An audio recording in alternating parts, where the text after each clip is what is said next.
As the morning sun rises, the chill of winter starts to fade, and the steam rolling off our fields is a sure sign that spring is just around the corner.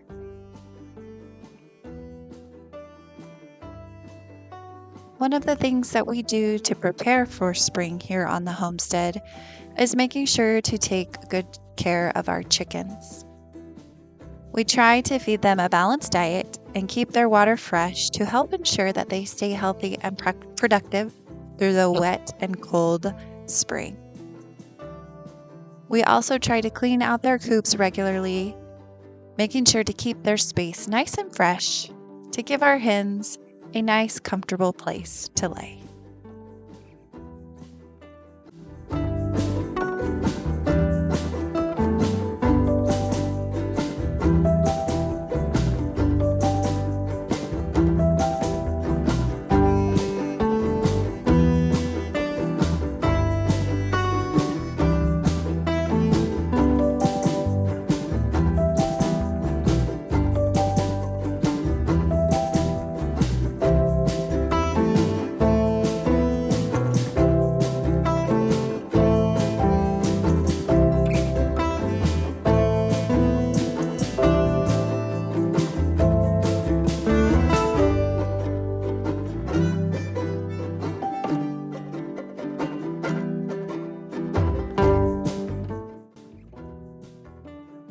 Each day we collect eggs.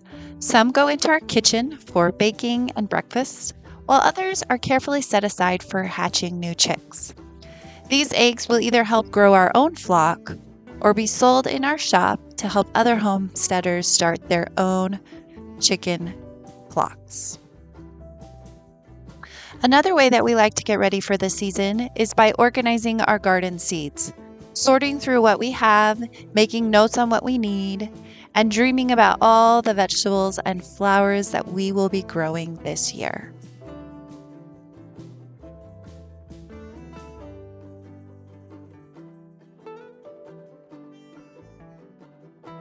Spring is all about new beginnings, and getting our seeds ready is the first step towards a thriving garden.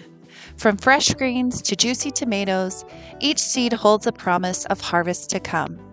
Join us today as we get ready for another season of homesteading and start planting our garden. Now, if you've watched us for not long, you know that we are in the 7A zone, which means that our growing period is about from the end of May into the end of October, early November. Kind of depends on how early or late winter is. So we don't have a really long growing season like those zones 8 through 10. But we do have a pretty good growing season. And so most things we can get into the ground in late May, and they have enough time to grow and be able to be harvested by the end of October. Now, there are some things that we like to start early. For instance, tomatoes is a great thing to start early in our home. Maybe some of the squashes if we want them early on in the summer. And so I always try and get my seeds organized between January and March. It just varies from year to year. So I'm just going to kind of show you what I do each year to kind of get organized and make sure that I have everything that I need. So the first thing that I actually do is I use my seed starter planner. Now, this is a printable that we have in our Etsy shop if you're interested. We also have a smaller free version that I'll leave a link down in the description so you can go grab it. So you can kind of see what the full planner looks like. But I keep it in a binder, you can see here, and I have all the pages printed out. Some of them are filled out, some of them aren't. I also include in here some of the recipes that are specific to canning. And on the sides here, I have each of the different areas for canning. So this is really more like an overall garden notebook, but the beginning of it really is about my seed starting. I have lots of sticky notes. There's a calendar that I haven't filled out with my goals yet. And then every year I have this seed inventory, and I can print additional pages that I need, but I actually use the same inventory each year, and I'll go through and I will find what I planted the previous year because it has the year on the side. So I can see which seed packet I might have used, and I'll just update each of the sections. And that's really helpful for me to be able to kind of keep track of what things or what seeds that I planted last year. How much of it do I have this year? Do I need to purchase some new ones? It just kind of helps me stay organized so that I'm not over purchasing seed when that's not necessary. So this is just a really good resource for me to stay organized. I also, when I'm getting ready to do this, is grab all of my seed catalogs. We buy a lot of seeds from Johnny's. We buy a lot of seeds from Eden Brothers. There's also some smaller companies we use, get pumpkin seed from the Blue Pumpkin Company. And so I like to have all of my catalogs with me ready to go so that I can get organized.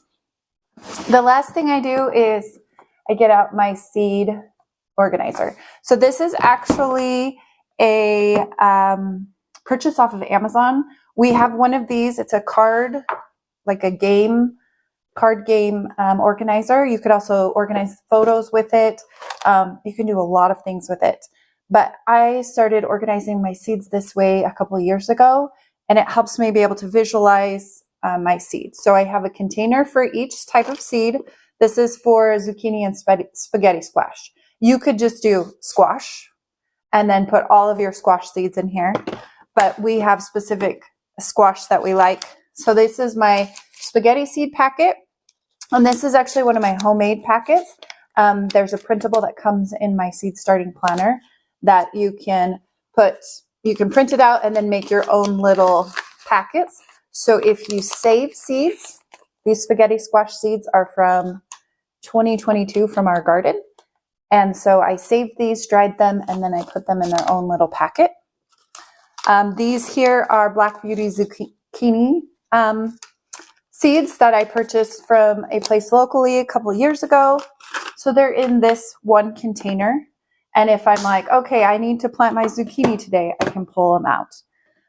This one here is tomatoes specifically. And in here, there are several different packs of different variety of tomatoes. They're all in this container. I have one of these for most of my different types of vegetables as well as for my flowers.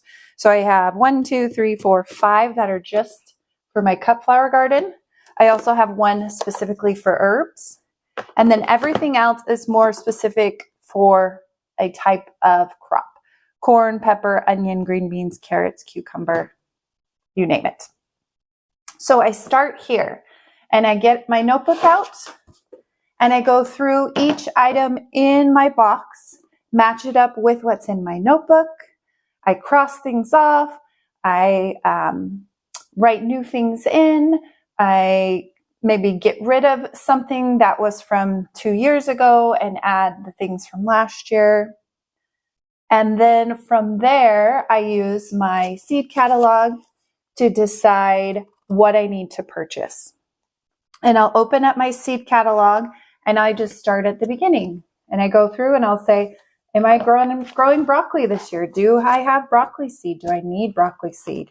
And then I go to carrots. Do I have carrot seed? What carrot seed do I have? Are any of the carrot seeds that are being offered this coming year something that I might be interested in? Oftentimes I will highlight or circle something from that specific page. I'll add a little sticky note at the top that maybe says carrots. And then when I come back to actually purchase, I know which of those carrots I was most interested in, and I can compare prices as well as maybe what would be best for us to add to our garden each year. Then I will put in my order online.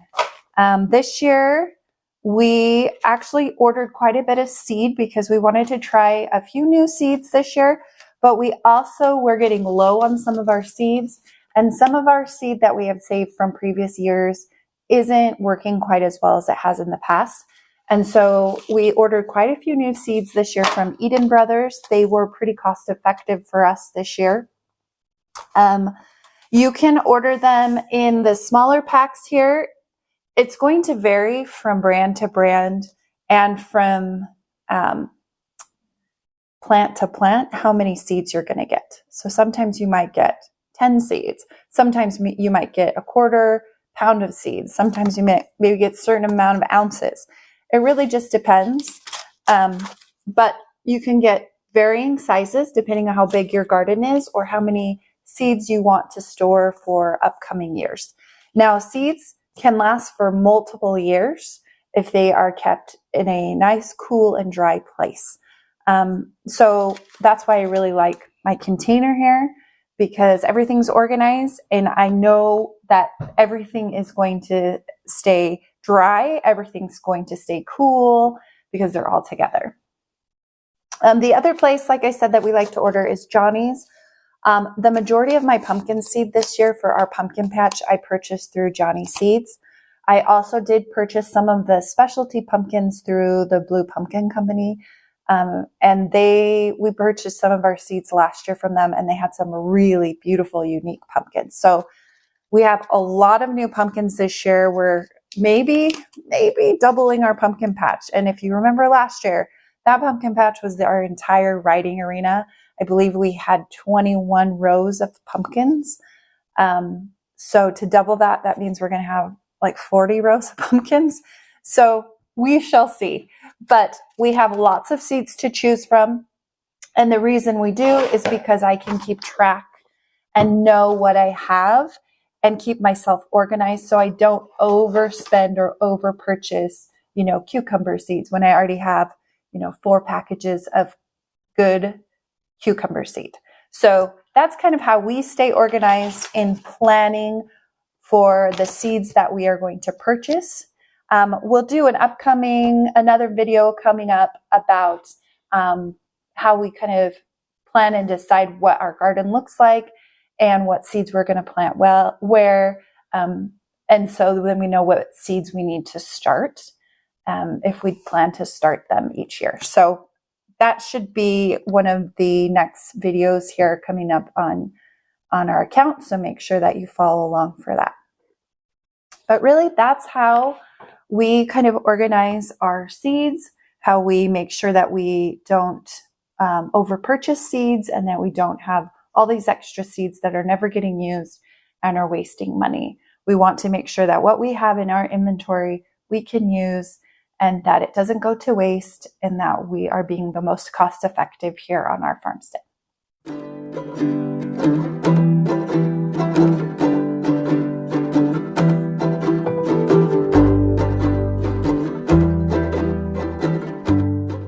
With our seeds sorted and the chickens happy, we're feeling good about heading into this spring. There's always plenty to do, but that's just part of the fun of homesteading. Before long, these little seeds will be in the ground and some of these eggs will be hatching. It's that exciting time of year when everything feels fresh and full of possibility.